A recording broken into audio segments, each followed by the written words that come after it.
మహిళా reservation bill ఆమోదం పొందే సమయం ఆసన్నం కావడం ఆనందంగా ఉందని విజయవాడ ఎంపీ కేశినేని చిన్ని అన్నారు.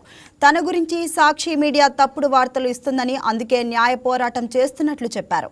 అలాగే తిరువూరు వివాదం గురించి హైకమాండ్ చూసుకుంటుందన్న ఎంపీ కేశినేని చిన్నితో మా correspondent Bindu face to face.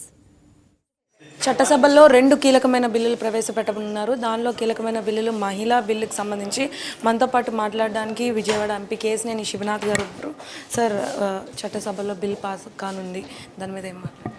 చాలా ఆనందంగా ఉంది. మీకు ఆనందంగానే ఉందా? నిజంగా మొన్నటిదాకా రిపోర్టర్లను చూస్తే అంత జెంట్స్ రిపోర్టర్లే ఉండేవాళ్ళు. విజయవాడలో నిజంగా చూస్తే ఇప్పుడు మహిళా రిపోర్టర్లు విపరీతంగా పెరిగిపోయారు. తప్పకుండా మహిళలు ఏ రంగంలోనూ కూడా పురుషులకు ధీటుగా చేయగలగాలని సంకేతం మనం చూస్తున్నాం. వ్యాపారంలో కానీ, ఇండస్ట్రీస్లో కానీ, టీచింగ్లో కానీ, అట్లా ఏ చూసుకున్నా కూడా మహిళలు అనే వాళ్ళు ఉంటే చక్కగా పురుషుల కన్నా కూడా బ్రహ్మాండంగా చేసే పరిస్థితి మనం దేశంలో చూసాం.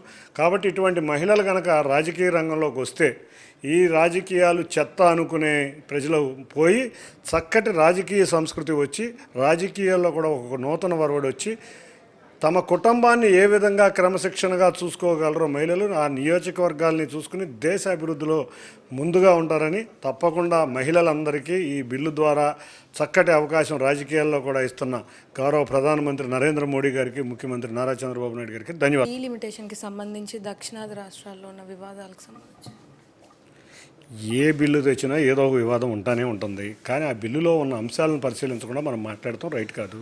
మాకు వచ్చిన సమాచారం ప్రకారం అయితే 2:1 రేషియోలోనే సంఖ్య పెరగబోతుంది.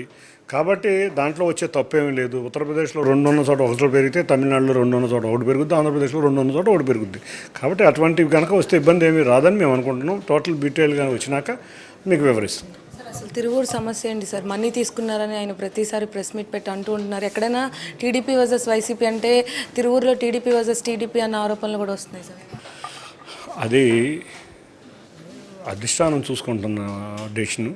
కాబట్టి ఆయన ఏమన్నా వ్యాఖ్యానిస్తే అది అధిష్టానం ముందు తీసుకెళ్ళి ఏమన్నా తప్పు జరిగితే తీసుకెళ్తే బాగుంటుందని నా అభిప్రాయం. తప్పకుండా అధిష్టానం రైట్ డైరెక్షన్లో రైట్ టైంలో తీసుకుంటుంది. ఎందుకంటే ఒక చిన్న కుటుంబంలోనే 100 సమస్యలు ఉన్నాయి. పెద్ద పార్టీ 1000 సమస్యలు ఉన్నాయి. అందులో గౌరవ ముఖ్యమంత్రి గారు కూడా బిజీగా ఉన్నారు. ఈ సమస్య మీద ఇంకా దృష్టి పెట్టి ఉంటారు. ఆయన ఏదైనా ఏ నిర్ణయం తీసుకున్నా క్రమశిక్షణ గల తెలుగుదేశం నాయకులు, కార్యకర్తల కింద తిరువూరులో కానీ విజయవాడలో కానీ ఆయన చెప్పింది తినడానికి మేమందరం సిద్ధంగా ఉన్నాం.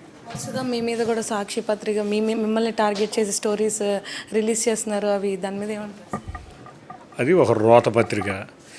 ఇప్పుడు మా గౌరవ మాజీ ముఖ్యమంత్రి మా వ్యవస్థాపక అధ్యక్షులు నందమూరి తారక రామారావు గారు ఒక మాట చెప్పారు.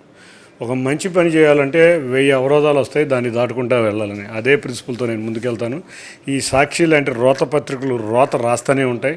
అందుకే వాళ్ళకి క్రిమినల్ డిఫర్మేషన్ పంపించాను. నేను వదలను. ఎందుకంటే నా పేరు పెట్టి నేను ఏదో టెలిఫోన్ ట్యాపింగో టెలిఫోన్ రికార్డ్స్ చేశానని అన్నారు. ఆల్రెడీ ఢిల్లీలో కూడా కంప్లైంట్ చేయడం జరిగింది. ఇక్కడ క్రిమినల్ డిఫర్మేషన్ ఇచ్చింది. తప్పకుండా దాన్ని చట్టం ముందు తీసుకువెళ్తాం. సో చూసారు కదా, ముఖ్యంగా పార్లమెంట్కి సంబంధించి మహిళా బిల్లులకు సంబంధించి పూర్తిగా హర్షం వ్యక్తం చేస్తున్నారు. అదేవిధంగా ఏదైతే బిల్ పాస్ అవుతుందో దానికి సంబంధించి కూడా పార్లమెంట్లోనే కాదు మొత్తం బిల్కి సంబంధించి హర్షం వ్యక్తం చేస్తున్నారు చెప్తున్నారు. ఇంకా సాక్షి పత్రికలో సాక్షి కథనాలకు సంబంధించి కూడా క్రిమినల్ డిఫమేషన్ ఫైల్ చేశాము. క్రిమినల్ డిఫమేషన్కి సంబంధించి వాళ్ళందరూ ఎదుర్కోవాలని కూడా చెప్పడం జరిగింది. ఇంకా దాని ముందుకు సంబంధించి కొలికిపూడి ఇష్యూ, అంటే తిరువూరులో జరుగుతున్న కొలికిపూడి ఇష్యూ వరుసగా వివాదాలు రేపుతూనే ఉన్నాయి. ఎంపీ కేశినేని శివనాథ్ మీద ఆయన ప్రతిసారి విమర్శలు గుప్పిస్తూనే ఉన్నారు. దానికి సంబంధించి కూడా అధిష్టానం చూసుకుంటుంది అని చెప్తున్నారు. ఏదైతే మనీ తీసుకున్నామన్న దాని మీద కూడా పూర్తిగా అవాస్తవం అని కూడా చెప్తున్నారు. సాక్షి పత్రిక మీద ఖచ్చితంగా క్రిమినల్ డిఫమేషన్ కేసుని కూడా ఫైల్ చేస్తామని కూడా చెప్పడం జరిగింది. ఇది ఇక్కడ పరిస్థితి. వీడియో జర్నలిస్ట్ మౌలితో బిందు, వైకే న్యూస్, విజయవాడ.